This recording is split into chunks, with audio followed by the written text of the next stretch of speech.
మనస్సులో ఓడి పెట్టుకోవటం, నోటితో ఓడి చెప్పటం, చేతితో ఇంకో పని చేయటం,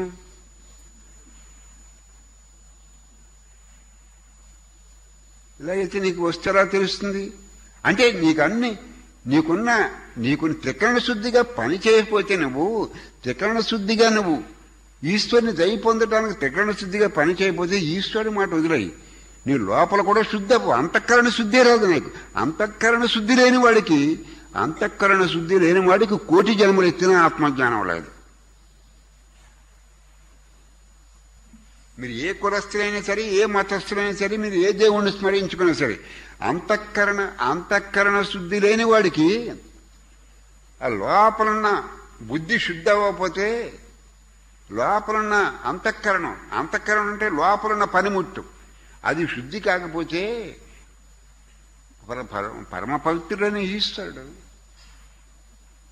నీ మనస్సు నీ బుద్ధి పవిత్రం కాకపోతే పరమ పవిత్రుడైన ఈశ్వరుడు.